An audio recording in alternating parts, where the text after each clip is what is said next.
Bonjour. Cette vidéo va vous aider à voir les levels de support et de résistance aussi clairement que les professionnels. Aujourd'hui, nous allons vous présenter 5 outils puissants pour le trading en temps réel, du Fibonacci à la heatmap. Restez avec nous pour gagner en confiance lors de votre prochaine prise de position. En tête de notre classement, on retrouve le Fibonacci, l'une des méthodes d'analyse technique les plus populaires et efficaces. Il existe de nombreux outils basés sur Fibonacci, mais dans la vidéo d'aujourd'hui, nous allons nous concentrer sur le Fibonacci retracement, qui suit l'évolution des prix.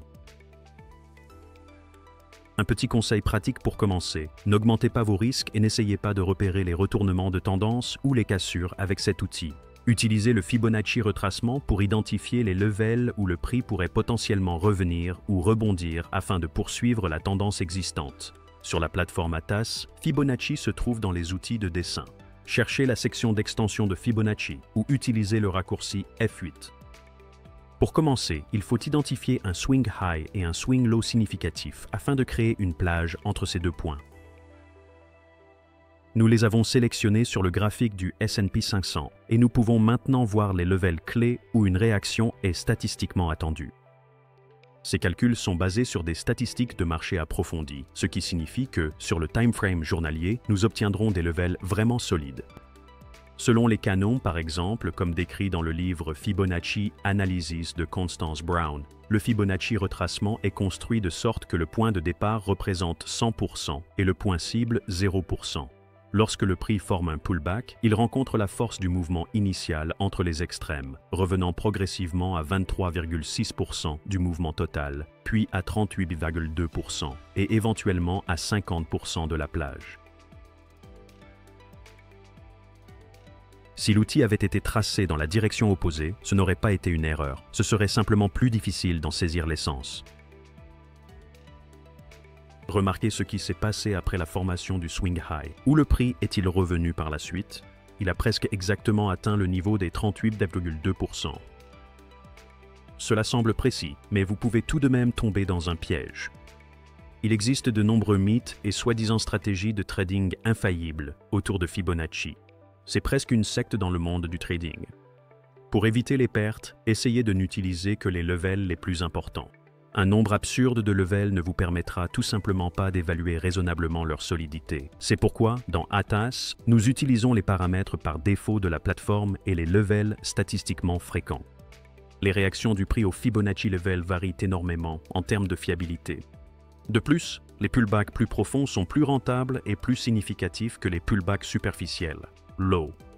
Les pullbacks superficiels vers 23,6% ou 38,2% signalent souvent la force de la tendance, puisque le prix recule à peine. Le niveau de 61,8%, connu sous le nom de Golden Retracement, est considéré comme le plus important et le plus influent pour les retournements potentiels. Il est suffisamment profond pour secouer les traders de tendance, mais offre un excellent ratio risque-rendement. Si la tendance dominante se poursuit, un pullback jusqu'à 50% peut également suggérer une correction, indiquant une incertitude dans la tendance. Dans ce cas, il vaut la peine de réévaluer la direction du marché. Lorsque le prix évolue rapidement, une réaction à des levels plus profonds, 50 ou 61,8%, peut constituer un véritable test de la tendance. Et si le prix repart dans le sens du mouvement, cela peut nous offrir une très bonne opportunité de trading. Mais en général, sur des marchés en tendance, les levels de 38,2% et 61,8% fonctionnent le mieux. Le Fibonacci retracement peut être appliqué avec succès à n'importe quel marché et sur presque n'importe quel timeframe. Jetons un œil au graphique journalier de l'Ethereum pour illustrer cette polyvalence. Nous allons nous concentrer sur un swing high clairement défini et le swing low correspondant. Encore une fois, nous observons une réaction du prix belle et précise au niveau des 61,8%. Cela semble vraiment fiable. Pendant le downtrend, nous nous attendions à un pullback, et lorsque le prix a dépassé le niveau des 50%, nous avons eu un signal, un test du niveau des 61,8%. À ce moment-là, il valait la peine de réagir et d'entrer en position short pour profiter de la poursuite du downtrend. Fibonacci est assez simple à utiliser, mais selon votre style de trading et votre expérience, vous pouvez rechercher des confirmations supplémentaires des signaux ou le combiner avec d'autres indicateurs. L'indicateur de zone de support et de résistance, ou zone de support et de résistance basée sur le volume, repose sur la théorie selon laquelle le prix a tendance à se retourner au point où il a déjà été rejeté.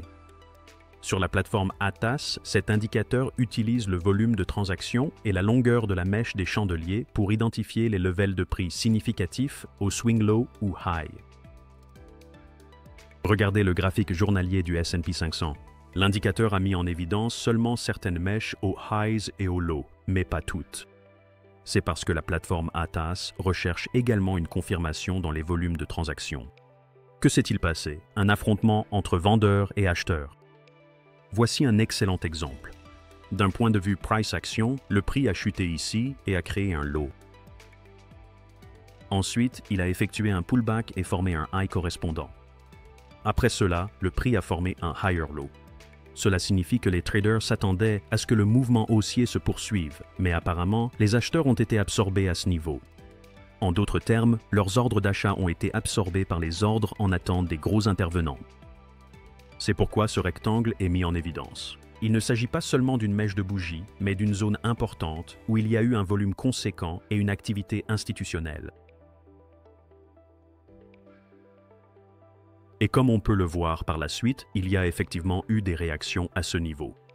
Puisque nous analysons le graphique journalier, ce pullback aurait pu être exploité avec succès sur une lower time frame. Après la cassure, il y a eu une forte réaction avec une solide poursuite du mouvement haussier, et une fois de plus, nous voyons un rectangle indiquant qu'une réaction peut également être attendue dans cette zone. À présent, regardons le time frame de 5 minutes. Le prix a réagi de manière très précise à ces zones lors de la séance d'hier. Ici, une zone s'est formée, et si on l'étend, on voit une autre zone mise en évidence, suivie d'une réaction parfaite du prix. Le prix a atteint le niveau low et a rebondi. Ensuite, deux autres zones mises en évidence sont apparues à peu près aux mêmes high levels, et le prix a réagi magnifiquement en repartant à la hausse. Encore une fois, il y a eu un retour presque exact dans la zone identifiée. Les zones de support et de résistance basées sur le volume constituent un indicateur simple mais puissant, qui peut soit améliorer considérablement votre stratégie de trading existante, soit servir de base pour élaborer une toute nouvelle approche autour de ces zones de retournement. Un autre indicateur simple et efficace est le Fair Value Gap. Un Fair Value Gap se forme lorsque le prix évolue de manière agressive et que 3 bougies consécutives s'étirent verticalement, laissant une zone importante qui n'est pas couverte par la bougie suivante. Le prix revient généralement dans les zones où il n'est passé qu'une seule fois et a franchi les levels de manière agressive. Regardez de plus près le graphique du Nasdaq. Ces gaps sont souvent petits, mais ils fonctionnent très bien. Ajoutons l'indicateur au graphique. Dans les paramètres, je vais me concentrer uniquement sur le time frame actuel en le gardant actif et en désactivant l'option Higher Time Frame. Dans ATAS, vous pouvez afficher les gaps de 2 time frames différents en même temps. Mais pour cette démonstration, nous allons utiliser le time frame journalier standard. Remarquez la forte réaction au FVG qui s'est formée ici, autour de février. Le prix a corrigé et est revenu tester ce gap. Cette bougie est descendue de façon impressionnante dans la zone du Fair Value Gap, puis le mouvement haussier a continué. Regardez le niveau où le prix s'est arrêté, encore une fois exactement au niveau d'un autre FVG. C'est vraiment un indicateur efficace qui mérite d'être testé. En combinant le FVG avec différents time frames et en observant les statistiques de réaction sur votre propre instrument, vous serez agréablement surpris. Sur notre graphique Nasdaq, les réactions sont excellentes. Le prix a atteint ses zones, a corrigé et a systématiquement comblé le FVG. Nous sommes sur le time frame journalier, donc au moment de la réaction au niveau, vous auriez pu entrer en position avec succès sur des lower time frames. Avant de regarder la heatmap, l'avant-dernier indicateur de notre liste est le Linear Regression Channel. Le nom peut sembler compliqué, mais nous allons rapidement comprendre comment il fonctionne. Imaginez que je place plusieurs points sur le graphique. Ces points représentent les prix de clôture au fil du temps. Maintenant, notre tâche est de tracer une ligne qui passe par le centre statistique de tous ces points, créant ainsi le meilleur niveau moyen parmi eux. Revenons au graphique réel et appliquons l'indicateur Linear Regression Channel. Par défaut, l'indicateur affiche des lignes de différentes couleurs, ce qui peut être trop compliqué. Simplifions l'indicateur pour le rendre plus intuitif. Dans les paramètres de l'indicateur, je vais laisser le Deviation Tool activé. Cela signifie que l'indicateur va tracer des lignes en pointillés montrant les limites de la déviation des prix autour de la ligne de régression principale. Désactivons les Fibonacci Levels que nous avons déjà abordés ainsi que les Broken Levels puisqu'ils tracent des lignes basées sur des périodes historiques obsolètes. Nous avons maintenant un Linear Regression Channel pertinent sur le graphique. La ligne principale, affichée en rouge de manière bien visible, indique clairement que le prix est actuellement dans une forte downtrend. De plus, l'indicateur a précisément identifié la toute première bougie, qu'il considère comme le point de départ définitif de ce mouvement baissier. Il s'agit d'un indicateur mathématique objectif qui détermine de manière fiable la direction de la tendance. Le Linear Regression Channel peut être haussier, baissier ou horizontal selon la phase du marché. Faites attention à la réaction initiale face à la déviation supérieure de la linéaire régression, et la seconde réaction n'est pas moins significative. Ainsi, l'indicateur suggère qu'il serait plus rentable d'ouvrir une position short, puisque le marché est interprété comme étant dans une forte downtrend. Bien sûr, la situation du marché peut sembler complètement différente lorsqu'on l'observe sur différents timeframes. Essayons donc de passer du graphique S&P en 30 minutes au graphique en 4 heures pour voir ce changement de perspective. Ici, nous avons une linéaire régression ascendante. L'indicateur a analysé et identifié le début d'un uptrend à partir de ce point. Et ici, nous voyons la ligne médiane verte, car du point de vue du time frame de 4 heures, nous sommes en uptrend. Vous pouvez également remarquer la réaction à la Lower Deviation Boundary, ce qui confirme que le prix reconnaît ses Mathematically Derived Levels. C'est un indicateur rarement utilisé par la plupart des traders, mais il pourrait devenir votre découverte. Il ne montre pas seulement les levels de support et de résistance, mais il aide aussi à identifier dans quelle phase se trouve le marché, uptrend, downtrend ou phase de rotation. Faisons une brève analyse du graphique en 4 heures pour évaluer comment fonctionne l'indicateur. Ici, il y a un mouvement baissier évident, malgré la tendance indiquée par la linéaire régression. Tout d'abord, un low s'est formé, mais le prix l'a franchi, ce qui indique un changement de structure du marché. Ensuite, un lower low s'est formé, suivi d'un lower high. Après cela, il y a eu un autre lower low, un high, et ce n'est qu'ensuite qu'un higher low est apparu. Cependant, du point de vue de la linéaire régression, nous étions en uptrend tout ce temps et nous attendions une reprise pour poursuivre la tendance. Tout au long de cette période, nous aurions pu prendre des positions longues et tout de même profiter du mouvement plus large, malgré les changements à court terme de la structure du marché. Testez d'abord comment cet indicateur améliore votre approche de trading en utilisant le Market Replay dans ATS. Cela pourrait devenir pour vous une excellente alternative aux lignes de tendance classiques. Et enfin, le Heatmap, l'un des meilleurs outils dans l'arsenal d'un professionnel. Sur la plateforme ATAS, vous le trouverez sous le nom d'indicateur DOM Levels. Cet outil montre le développement et l'accumulation des ordres en attente au fil du temps, révélant les gros acteurs avec leurs positions cachées. En haut des paramètres, vous voyez l'échelle de couleurs. Les données seront présentées dans ces couleurs. Dans notre cas, lorsque Low Orders on the Market, ils sont affichés en bleu foncé. À mesure que les ordres en attente augmentent, les couleurs passent par le blanc et le jaune pour atteindre progressivement l'orange dans les zones de High Order Concentration. Vous pouvez également ajuster la Custom Proportion, qui détermine à partir de quelle value les ordres en attente seront considérés comme High et mis en évidence en orange. Si je laisse ce champ vide, le nombre High actuellement affiché sur le graphique sera automatiquement mis en évidence en orange. Je vais apporter un petit changement. Je vais décocher l'option Extend Lines afin que les lignes ne s'étendent pas vers la droite et ne chevauchent pas les indicateurs de Depth of Market, pendant que la carte thermique accumule progressivement les données du marché pour remplir tout le graphique de couleurs. Voyons comment cela fonctionne. On observe des protubérances sur l'indicateur de Depth of Market, qui est basé sur le carnet d'ordre. Nous voyons également des rectangles sur la carte thermique, car il s'agit de différentes visualisations des mêmes données. Ce sont les levels où se trouve le plus grand nombre d'ordres à cours limité. Par exemple, à ce niveau, il y a relativement peu d'ordres. La couleur apparaît gris bleuâtre, contrairement à ce rectangle orange qui marque la zone avec le high nombre d'ordres en attente à l'instant. Ces levels sont des zones fiables de support ou de résistance. Dans ce cas, nous avons une résistance au-dessus du prix actuel et un support en dessous.